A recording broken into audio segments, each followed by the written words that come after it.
Mari kita berdoa. Bapa di dalam surga, Bapa yang kami kenal di dalam Tuhan Yesus Kristus, kami bersyukur Tuhan pagi ini kami boleh menaikkan pujian dan penyembahan. Dan kami tahu Tuhan inilah waktunya untuk kami merenungkan sebagian daripada firman-Mu.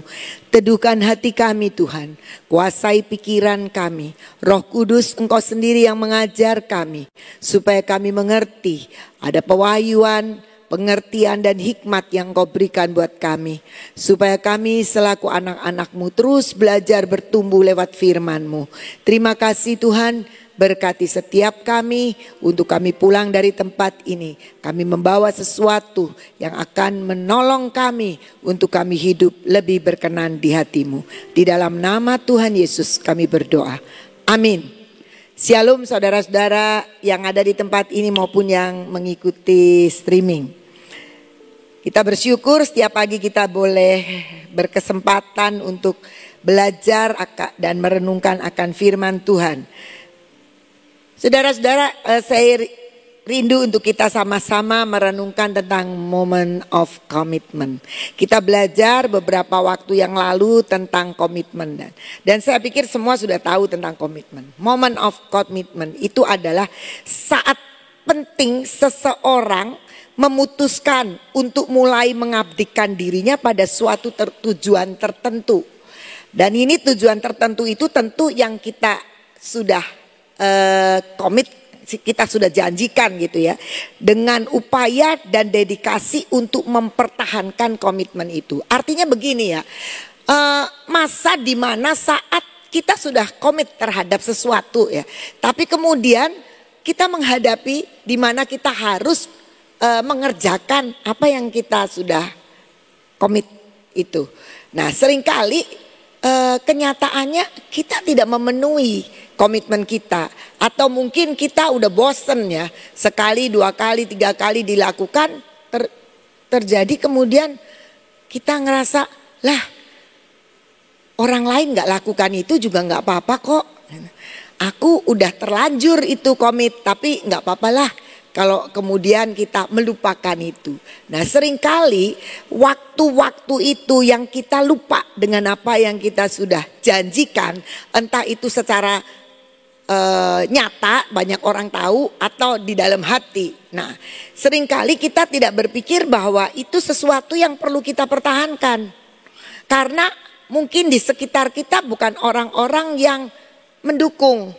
Mungkin kita berkomitmen terhadap sesuatu yang ternyata khalayak ramai masyarakat, teman-teman itu tidak lakukan itu. Dan kita kemudian bosen.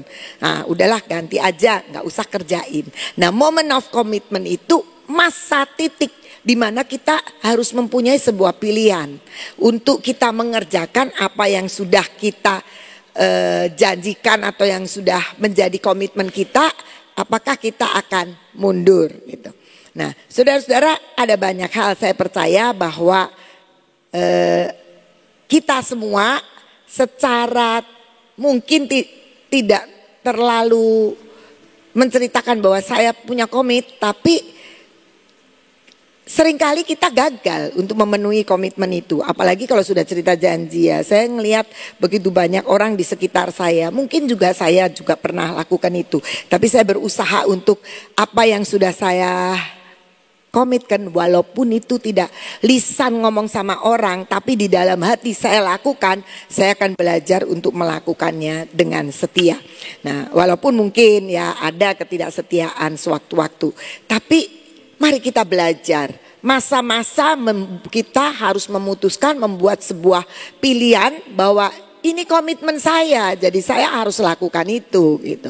Nah, supaya kita tidak gagal. Saya hanya memberikan 2 contoh. Yang satu adalah cerita tentang Petrus. Petrus menyangkal Yesus. Kita akan baca dari Matius 26 ayat 31 sampai 33. Maka kata Yesus kepada mereka, malam ini kamu semua akan tergoncang imanmu karena aku. Sebab ada tertulis, aku akan membunuh gembala dan kawanan domba itu akan tercerai-berai. Akan tetapi sesudah aku bangkit, aku akan mendahului kamu ke Galilea. Petrus menjawabnya, biarpun mereka semua tergoncang imannya karena engkau, aku sekali-kali tidak. Ini sebenarnya sebuah pernyataan komitmen dari Petrus. Petrus itu bilang, Tuhan boleh orang lain itu tergoncang, boleh orang lain itu meninggalkan engkau, tercerai-berai, tapi aku tidak akan lakukan itu. Dan itu yang kita tahu, akhirnya kita lihat di dalam Matius 26 ayat 69 sampai 74 di firman Allah yang hidup dikatakan ini. Sementara itu ketika Petrus sedang duduk di halaman, seorang pelayan perempuan menghampiri dan berkata kepadanya, engkau bersama-sama dengan Yesus orang Galilea itu. Tetapi dengan keras Petrus menyangkal, aku sama sekali tidak tahu apa yang kau maksudkan, katanya dengan marah. Tidak lama kemudian di dekat pintu gerbang seorang pelayan perempuan lain mengenali dia dan berkata kepada orang-orang yang berdiri di tempat itu. Orang ini menunjuk Petrus bersama-sama dengan Yesus dari Nazaret. Sekali lagi Petrus menyangkal dan kali ini dengan sumpah, aku tidak kenal kepada orang itu, kata Petrus. Tetapi tidak lama kemudian mereka menghampiri dia dan berkata, kami tahu engkau muridnya karena engkau mempunyai logat Galilea. Petrus ayat 74. Petrus mulai mengutuk dan menyumpah, kenal pun tidak aku kepada orang itu, katanya. Segera ayam pun berkokoklah. Komitmen Petrus gagal dilakukan karena masyarakat di sekitarnya itu tidak ada yang suka dengan Yesus gitu loh. Sudah dibujuk oleh ahli Taurat sehingga mereka itu menyalibkan Yesus, membuat Yesus disalibkan.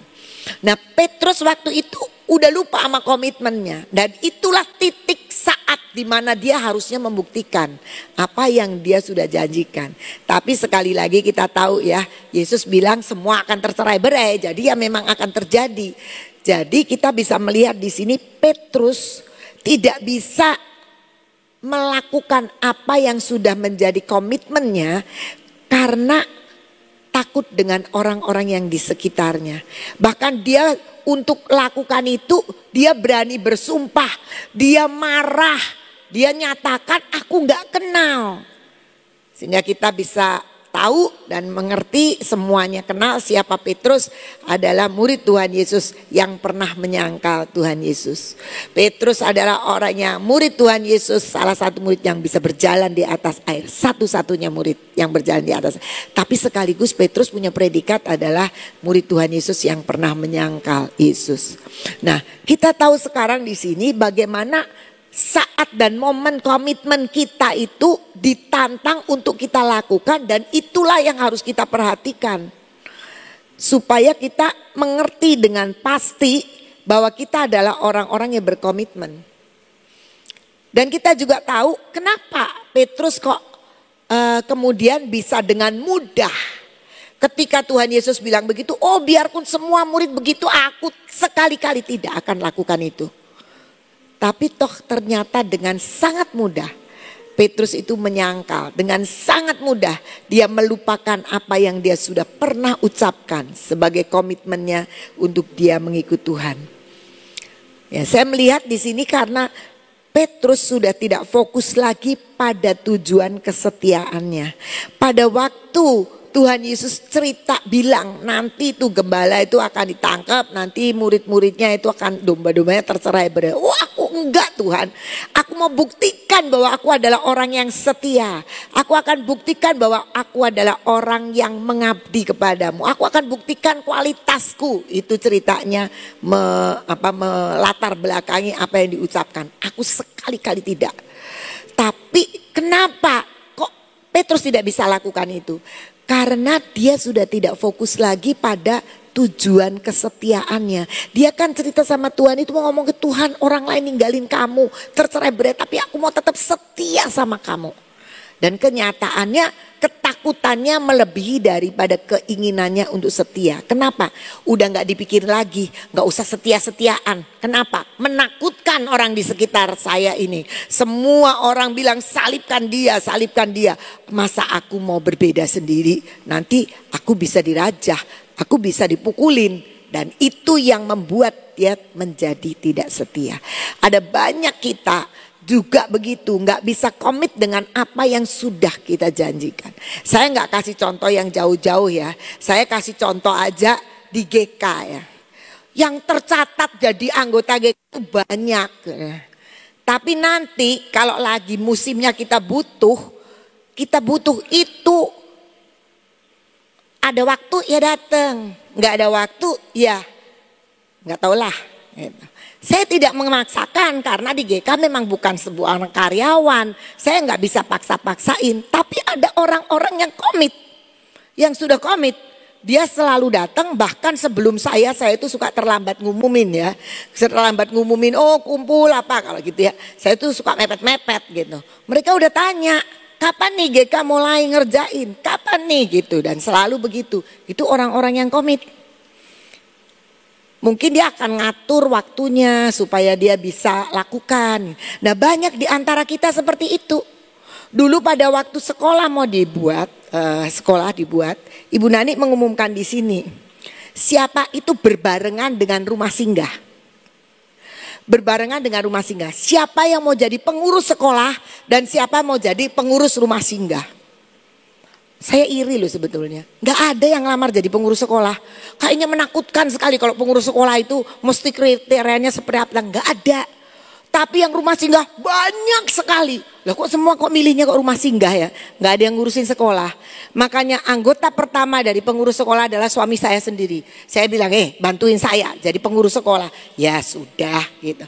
Dan itu susah banget untuk jadi cari pengurus sekolah. Diumumkan berulang-ulang, saya ngelihat kok ke rumah singgah banyak banget ya, tapi kok ke sekolah nggak ada. Datanglah dua ibu-ibu, Bu Syance sama Ibu Liana. Saya pernah kerja di sekolahan. Terus Ibu Liana, saya pernah jadi guru. Boleh nggak saya jadi pengurus? Oh boleh sekali, welcome. Nggak ada lagi yang lain. Sampai saya berdoa dan kalau nggak ada yang diundang, nggak ada yang mau datang, tunjuk aja. Nah, saya bilang sama Pak Gideon waktu itu, Pak Gideon bantuin saya ya di sekolah. Jawaban Pak Gideon begini, oke saya mau bantuin tapi saya tidak punya iman untuk sekolahan. Pakai imanmu ya, aku gandul. Lah wong minta dibantuin sayanya kok malah digandulin. Ya sudahlah nggak apa-apa, yang penting ada. Nah akhirnya saya tahu ternyata Pak Gideon adalah orang yang komitmen dengan sekolah. Dan maaf saya sih tidak mengatakan jelekin orang ya. Di sekolah kami walaupun pengurus tuh tadi akhirnya ada beberapa tambah adalah sekian. Tapi ya juga tidak banyak komitmen. Yang komitmen ya cuma orang-orang tertentu aja gitu ya. Cuma rumah singgah. Kemana sekarang? Maaf saya harus ngomong. Kemana sekarang yang begitu banyak itu? Saya tidak mengatakan bahwa orang-orang itu nggak komitmen. Saya tidak tahu bagaimana memang rumah singgah itu punya program. Tapi sekolah juga sebenarnya bukan mulus-mulus banget ngurusin. Kita juga bukan orang-orang yang pinter-pinter. Tetapi saya mau katakan adalah terlalu banyak di sekeliling kita yang paling gampang bikin janji, bikin komitmen. Tapi saat moment of commitment itu dituntut, kita nggak mau. Aku lagi sibuk. Lah yo sibuk kok tadinya daftar, gitu kan? Aku nggak bisa. Lah kok tadinya harusnya bergumul, berdoa, dan kita harus tahu. Jangan kita seperti Petrus. Aku sekali-kali tidak. Aku pasti bisa. Aku pasti setia. Kenyataannya kita nggak pernah bertanggung jawab. Nah, mari kita belajar. Maaf ya, saya tidak itu. Tapi memang banyak di sekitar kita. Mungkin saya juga pernah ada, mungkin lah Ibu Ina juga sama aja nggak pernah komitmen. Mungkin, maaf ya, tapi saya belajar dari kecil untuk belajar setia dengan apa yang dilakukan. Mungkin orang tua saya yang latih ya, setia ngerjain apa setia. Dan sampai sekarang ya kelihatannya berasanya begitu saudara. Kalau tidak ya maaf nanti dikoreksi aja. Kasih tahu Bu Ina juga nggak setia. Ya boleh saya akan terima. Tetapi mari kita belajar untuk kita melakukan apa yang sudah kita komitmenkan itu. Sebagai sebuah tanggung jawab. Tanggung jawab yang kita mesti lakukan. Saya ngaku kalau saya sering kali juga tidak komitmen dengan apa yang menjadi janji saya di dalam hati. Nggak ada yang tahu semua. contoh ya, contoh. Saya ini berkomitmen di dalam hati saya, enggak sama orang-orang, sama Tuhan. Tuhan tiap jam 4 pagi saya ini nyembah Tuhan. Dan saya harus katakan ternyata itu tidak mudah. Kalau saya lagi nyiapin firman kayak begini, saya bolos nyembah Tuhannya. Lah wong firmannya aja kayak belum mantep kok ya. Aduh saya begini. Jadi saya nggak nyembah. Nyembahnya apa? Ya sudah setel aja sambil nyanyi-nyanyi, sambil ngerjain, sambil apa, sambil mikirin ini gitu. Saya ngaku. Dan itu sebenarnya bukan sebuah komitmen yang baik. Tapi saya belajar. Seperti tadi pagi, saya kan harus nyiapin ini. Saya tadi kirim ke Amos agak kesiangan juga. Tapi saya bilang, aduh Tuhan gimana ya? Aduh jam 4 saya belum mikirin ini, belum mikirin. Aduh ini firmannya kayaknya belum apa namanya? Belum ngetep gitu loh ya. Aduh gimana ya? Ya sudah, saya langsung nyembah Tuhan. Sebentar aja ya Tuhan. Itu juga salah satu kesalahan ya, kita tidak komitmen. Nah, saya belajar seperti itu. Karena apa? Seringkali kita tidak fokus. Karena kita takut kita tidak siap ini dan itu, kerjaan ini nggak beres dan sebagainya. Kita belajar ya. Petrus menjadi contoh buat kita. Bukan hal-hal yang positif, tapi mari kita belajar. Kita tidak bisa ngomong, oh Petrus menyangkal Tuhan. Kita juga sering menyangkal apa yang kita komitmenkan. Jadi kita melihat di sini bagaimana sebenarnya kita belajar. Kita komitmen dan ketika itu tidak menjadi sebuah tuntutan, kita memang menjadi orang yang baik-baik saja. Tetapi ternyata kita tidak menjadi baik-baik ketika itu ada di momennya di mana komitmen itu sedang dituntut.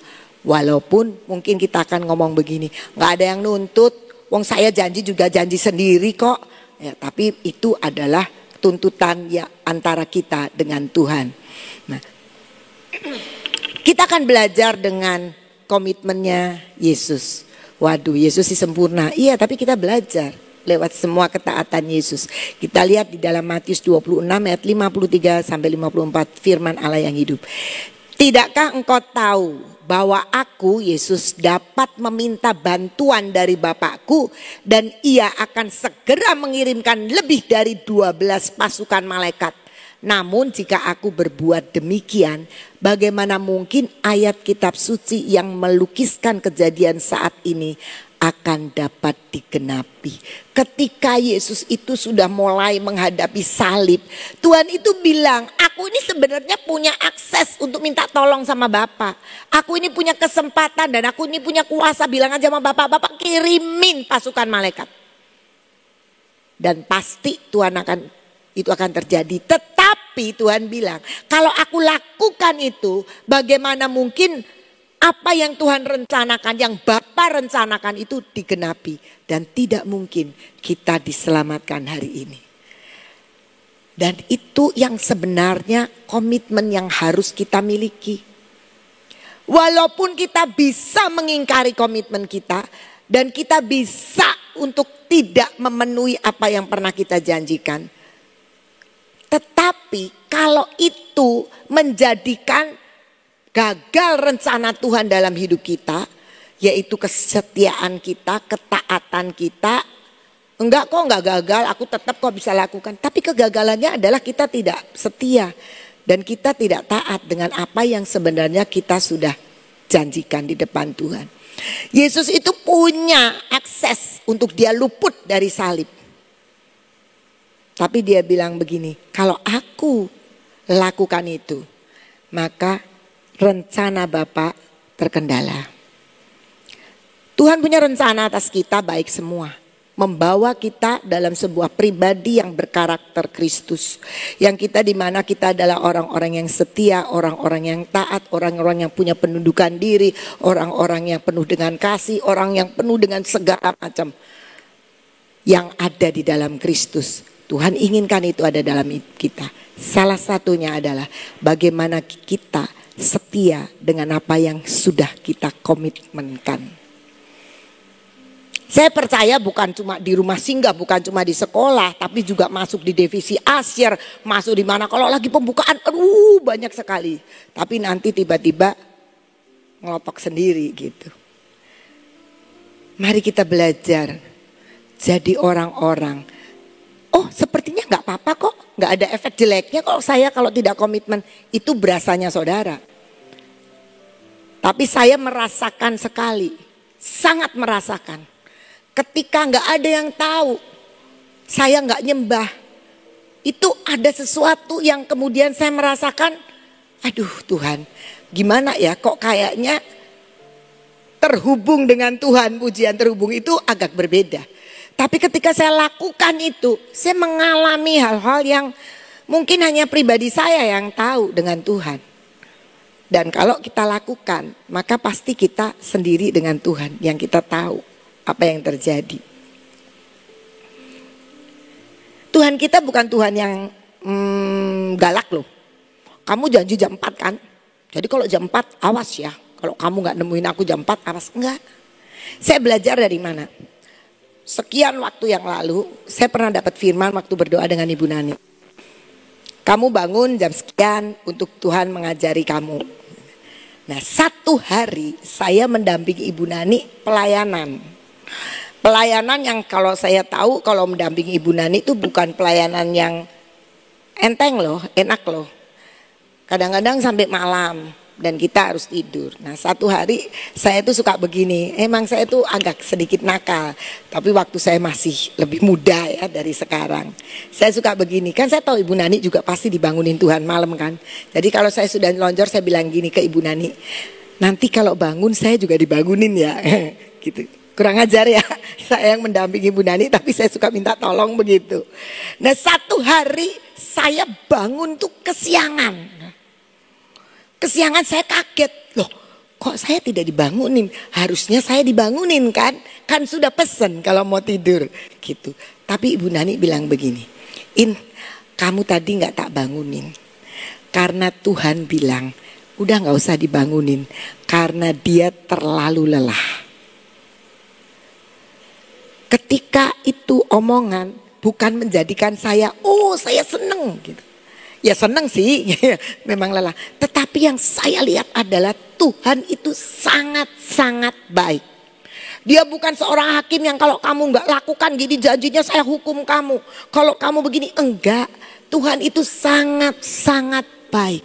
Dan dia itu sangat mengerti kita dengan segala kelemahan kita. Dari kalimat itu saja saya menangkap betapa baiknya Tuhan.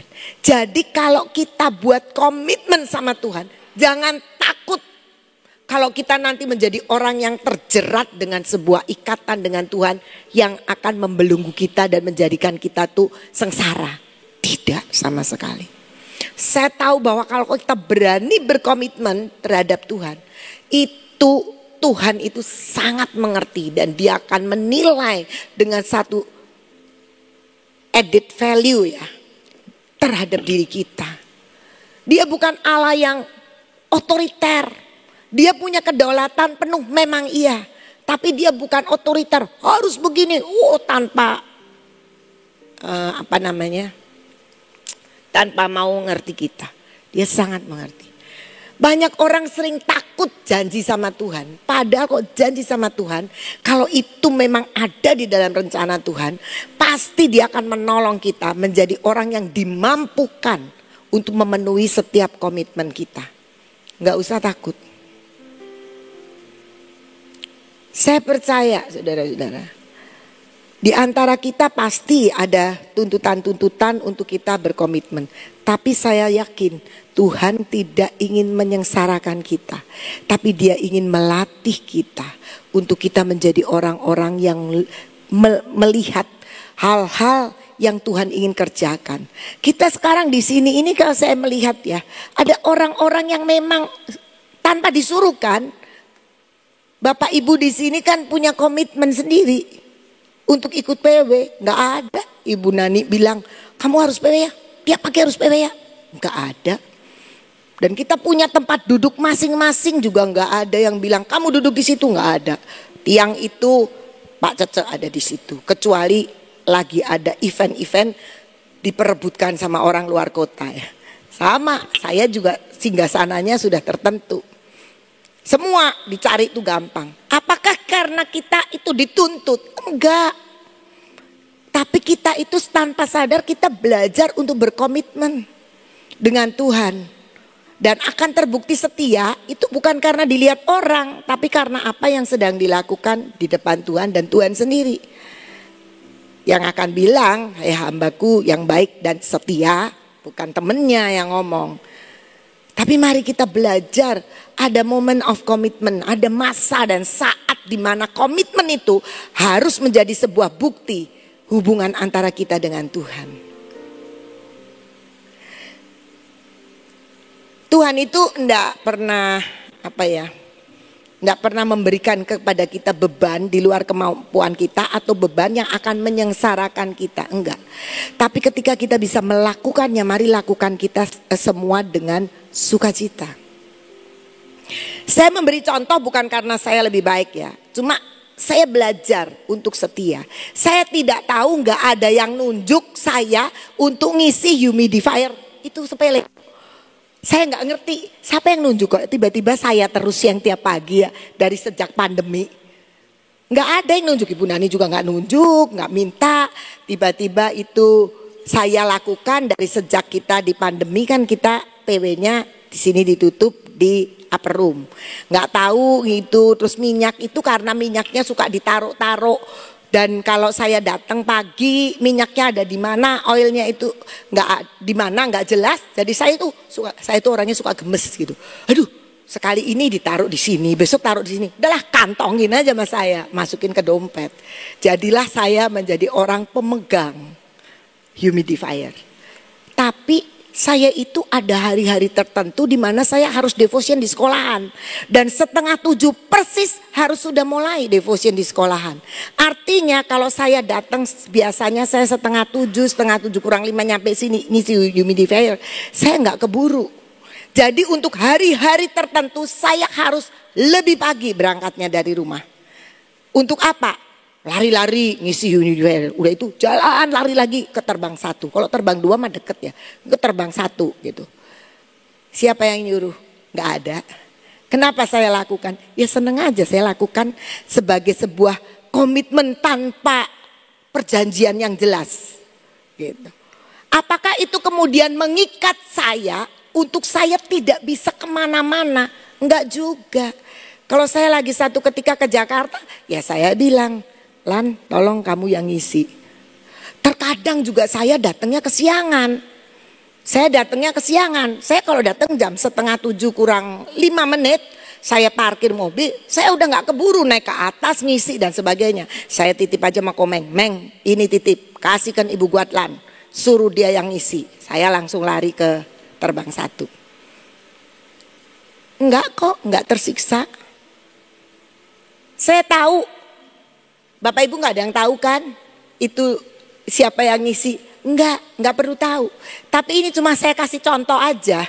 Saya kasih contoh bagaimana terkadang kita itu bisa berkomitmen dan Tuhan itu, tapi itu menjadi satu komitmen saya pribadi dengan Tuhan ya.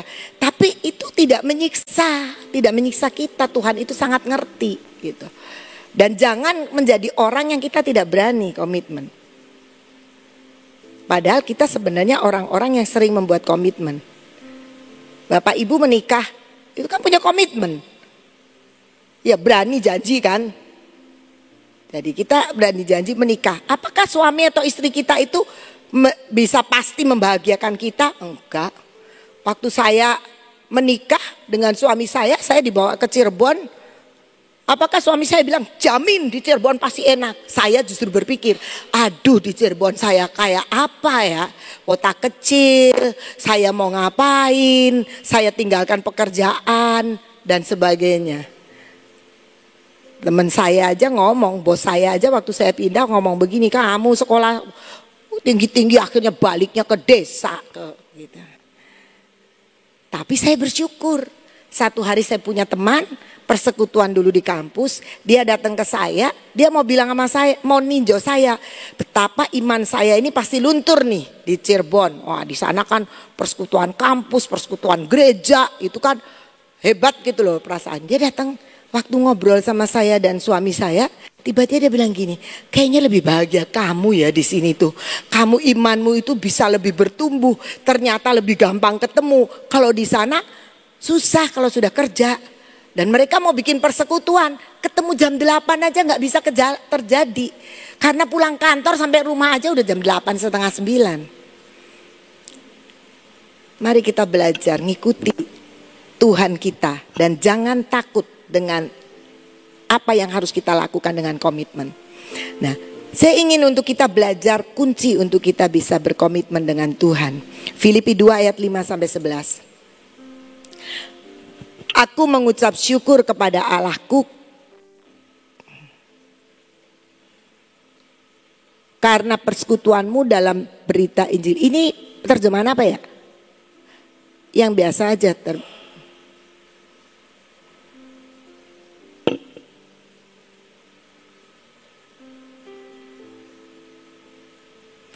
Hendaklah kamu dalam hidupmu bersama menaruh pikiran dan perasaan yang terdapat juga dalam Kristus Yesus. Dari dalam persekutuan kita dengan anak-anak Tuhan, Tuhan bilang begini, kamu itu harus punya pikiran dan perasaan yang sama dengan Kristus. Dan itu yang membuat kita punya kemampuan untuk menjalankan komitmen kita. Yang walaupun dalam rupa Allah, ini Kristus, tidak menganggap kesetaraan dengan Allah itu sebagai milik yang harus dipertahankan. Tuhan itu, Yesus itu anak Allah. Dia Allah juga. Dia punya kuasa yang tidak terbatas. Tetapi dia mau tidak mempertahankan rupa Allah itu, tetapi menjadi manusia sama seperti kita. Dan tidak mempertahankan gengsi, tidak mempertahankan status kita. Mungkin status kita adalah pimpinan, status kita adalah direktur, status kita adalah bos gede gitu ya. Tapi kita mau komitmen, kita belajar bisa menanggalkan itu semua. Dan dikatakan apa? Yang walaupun dalam rupa Allah tidak menganggap kesetaraan dengan Allah itu sebagai milik yang harus dipertahankan. Seringkali kita punya milik, punya waktu, punya kerjaan itu yang kita pertahankan keras-keras sehingga kita tidak berani berkomitmen dengan Tuhan. Melainkan telah mengosongkan dirinya sendiri dan mengambil rupa seorang hamba dan menjadi sama dengan manusia. Lanjut, dan dalam keadaan sebagai manusia ia telah merendahkan dirinya dan taat sampai mati, bahkan sampai mati di kayu salib. Itulah sebabnya Allah sangat meninggikan dia dan mengaruniakan kepadanya nama di atas segala nama, supaya dalam Yesus bertekuk lutut segala yang ada di langit dan yang ada di atas bumi dan yang ada di bawah bumi. Dan segala lidah mengaku Yesus Kristus adalah Tuhan bagi kemuliaan Allah Bapa. Jadi kita bisa melihat di sini yang pertama, bagaimana kita menjadi orang yang bisa mengerti komitmen kita dan menghargai setiap komitmen adalah awalnya pikiran dan perasaan kita harus selaras dengan pikiran dan perasaan Kristus. Bagaimana caranya? Ya bagaimana kita mengenal Kristus, lewat apa? Lewat Alkitab, lewat perenungan firman, kita mengenal siapa Kristus. Kita melakukan dan membangun sebuah keintiman dengan Tuhan sehingga kita tahu pikiran. Bagaimana saya tahu pikiran dan perasaan teman saya, suami saya, orang lain. Kalau saya tidak pernah bergaul dengan dia. Kalau saya bergaul saya jadi ngerti. Oh dia tuh punya pikiran seperti ini. Oh perasaannya dia itu terhadap sesuatu seperti ini. Kalau kita bergaul. Dan yang kedua, rela mengosongkan diri dari milik kita. Dan diganti dengan hati hamba. Kita tidak mempertahankan, saya tidak bisa lakukan karena saya bos gede. Saya gak bisa lakukan karena saya kan orang yang sudah levelnya tinggi. Cerita aja. Cici, itu barusan saya dengar dia tuh ngomong begini. Saya itu disepelekan loh di sini tuh. Padahal saya ini kan sudah senior. Harusnya saya tidak diperlakukan sama si A itu. Seperti itu. Saya mau katakan ya. Itu orang yang tidak mau mengosongkan diri. Mungkin memang kita di Gracia ini udah lama. Saya juga udah lama. Tapi kan belum tentu yang lama itu menjadi yang lebih hebat gitu. Sejauh apa kehebatan kita itu cuma Tuhan yang tahu. Seberapa besar kita setia dan seberapa besar kita membangun diri. Saya ini di sini senior, kok saya diperlakukan seperti itu? Dan dia marah-marah. Nah ini saya cuma dilaporin, ya sudahlah, bukan wewenang saya, didoakan aja selesai. Nah kita harus rela mengosongkan diri karena Yesus mengosongkan diri. Dan memiliki hati hamba, bahkan dia pernah menyuci kaki murid-muridnya. Siapa kita sih berani mempertahankan apa yang ada pada kita? Karena semua yang ada pada kita itu juga adalah karunia Tuhan. Dan selanjutnya bagaimana kita harus bisa berkomitmen. Hidup dalam ketaatan terhadap rencana Allah. Dari salib. Tetapi kalau itu aku lakukan, rencana Allah gak jadi. Jadi itulah ketaatan Tuhan. Dan mari kita belajar untuk taat. Ada begitu banyak hal-hal yang bisa kita taat. Saya juga belajar untuk taat. Walaupun kadang-kadang, loh kok begitu ya? Kok begitu ya? Enggak apa-apa saudara. Belajar nurut aja dulu. Nanti selanjutnya kalau itu memang harus dilakukan ya dilakukan. Kalau tidak ya nanti Tuhan sendiri. Kita tinggal ngomong ya Tuhan aku harus lakukan ini. Tapi kok hatiku kok gak srek ya Tuhan. Ya gak apa-apa. Nanti Tuhan sendiri yang beresin. Kalau memang gak srek karena kita yang benar. Ya nanti seperti yang kita jadi. Tapi gak srek karena kita gak suka. Dan tetap itu yang benar kita lakukan. Ya itu yang jadi. Dan kita akan melihat kemuliaan Allah. Mari kita belajar. Untuk melewati moment of commitment itu sebagai pembuktian diri kita bahwa kita memang benar-benar adalah orang yang komitmen. Jangan takut kita bikin komitmen dengan Tuhan, dengan pimpinan kita atau dengan siapapun. Karena Tuhan yang akan menolong kita. Yang penting di ujungnya adalah kemuliaan Tuhan terjadi. Karena dia yang patut dan layak untuk dimuliakan. Itu saja sharing saya pagi ini. Tuhan Yesus memberkati. Saudara, tentang komitmen ini memang sesuatu hal yang hanya pertolongan Roh Kudus ya. Kita setiap hari minta pertolongan Roh Kudus untuk kita ini bisa berkomitmen baik terhadap Tuhan maupun terhadap manusia. Salah satu komitmen itu juga janji, merupakan suatu janji. Jadi belajar perkara-perkara yang kecil aja. Jadi belajar kalau janji sama orang, belajar untuk tepat gitu ya. Jadi kalau sudah janji ya harus tepatin ya, ini salah satu yang dinamakan komitmen yang kecil aja. Janji terhadap anak kecil juga, janji terhadap cucu kita, terhadap anak kita ya. Belajar kalau janji berkomitmen ya itu belajar untuk menepati. Ini salah satu belajar dalam kehidupan kita untuk belajar hari demi hari. Kalau kita bisa komitmen dengan manusia, pasti kita bisa komitmen dengan Tuhan. Sebab kalau kita sama manusia yang ada di dalam dunia ini yang kita lihat aja nggak bisa komitmen, kok mau bangga aku komitmen sama Tuhan, mana bisa gitu ya. Jadi kita harus belajar benar-benar, belajar yang kecil-kecil dulu. Nanti lama-lama kita akan belajar komitmen yang sungguh-sungguh sama Tuhan. Hanya pertolongan Roh Kudus, maka kita akan dapat melakukan bagian kita untuk melakukan segala sesuatu ya. Mari kita berdoa. Bapa, terima kasih buat firman-Mu pada hari ini. Terima kasih ya Tuhan untuk pujian dan penyembahan. Terima kasih buat semua yang Engkau siapkan buat kami. Terima kasih buat apa yang Kau berikan buat kami pagi ini. Terima kasih buat kepercayaan yang Kau berikan buat kami. Sehingga kami ini boleh melakukan bagian kami Tuhan dengan komitmen. Ini pun kami tahu semua karena Roh-Mu yang bekerja di dalam kami. Tanpa Roh-Mu yang bekerja dalam kami, Engkau tahu akan hidup kami selalu berfokus kepada diri sendiri.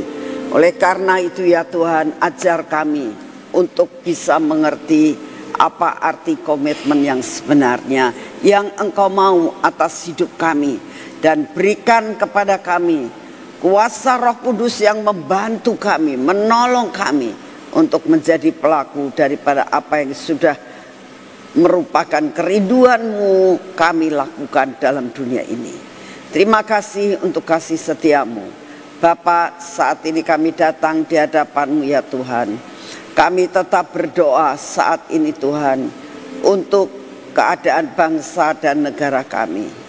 Kami minta di dalam nama-Mu, biarlah pemerintahan yang baru ini Tuhan, Engkau sendiri akan mengarahkan sampai pemerintahan yang baru ini adalah pemerintahan yang pas di hati-Mu.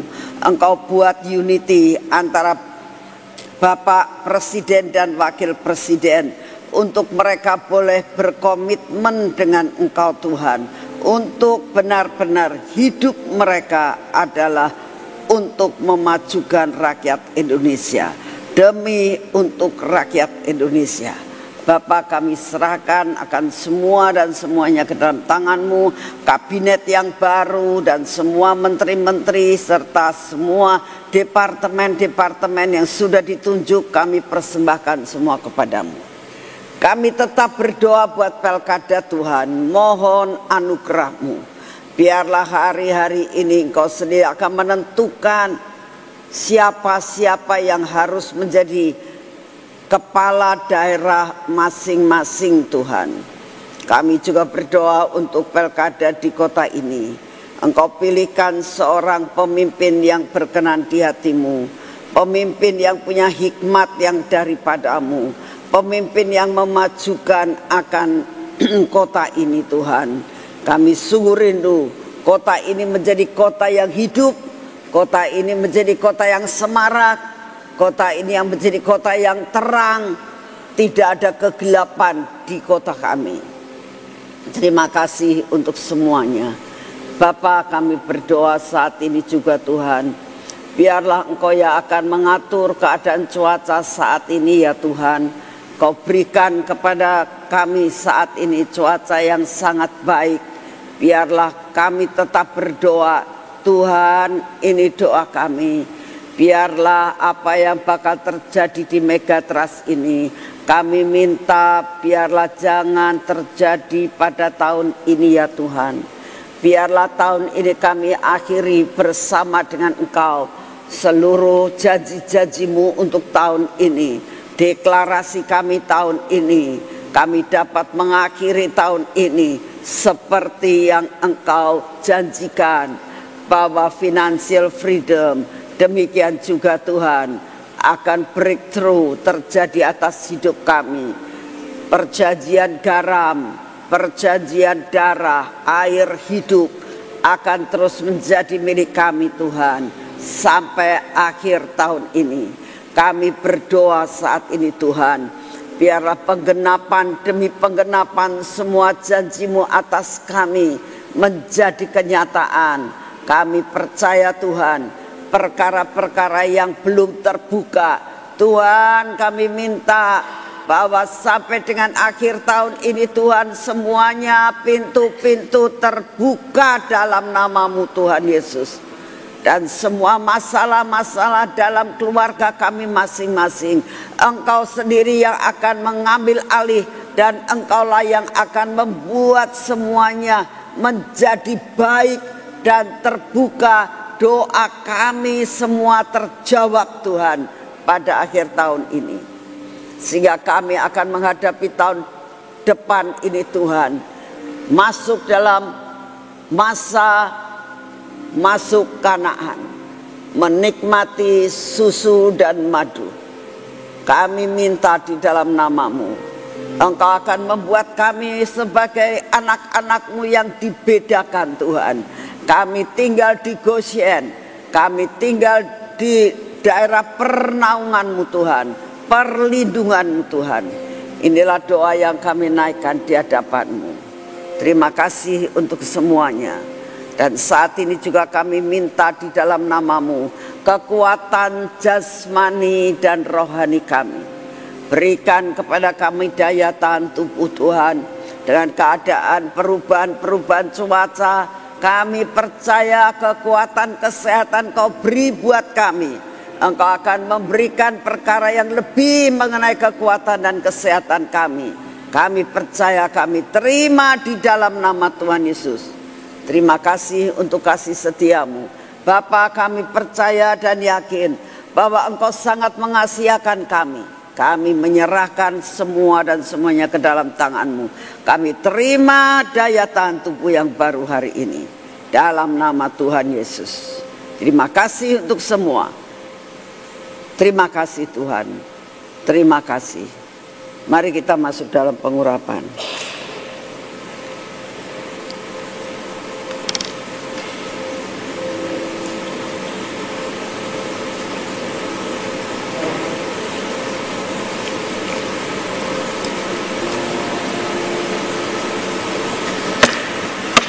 Dalam nama Tuhan Yesus, kami mengucap syukur Tuhan.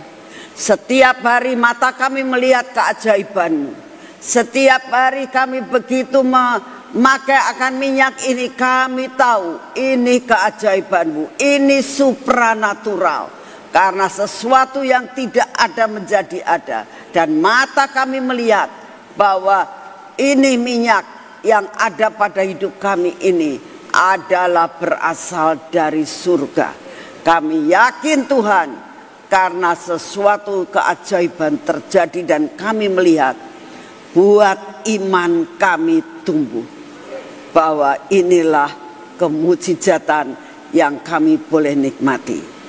Dengan kami oleskan ini dalam hidup kami, mujizat supranatural terjadi dalam hidup kami. Dalam nama Tuhan Yesus, biarlah kemujizatan, perkara-perkara supranatural terus terjadi dalam hidup kami hari ini ya Tuhan. Terus terjadi pada mata kami, pada telinga kami ya Tuhan. Biarlah telinga kami hanya mendengar akan perkara-perkara yang baik yang dasarnya daripadamu. Biarlah bibir mulut kami juga terus mengucapkan bahwa Engkau baik, Engkau luar biasa, Engkau Bapa dari segala-galanya, termasuk Engkau Bapa kami yang hidup. Tuhan, biarlah hati kami ini Engkau pegang Tuhan sampai sepanjang hari ini. Damai sejahtera-Mu terus ada dalam hidup dan dalam hati kami. Demikian juga Tuhan, semua yang tidak baik Engkau kikis habis dalam hidup kami. Ajar kami ya Tuhan, untuk kami ini rela untuk Kau didik, untuk menjadi lebih baik lagi.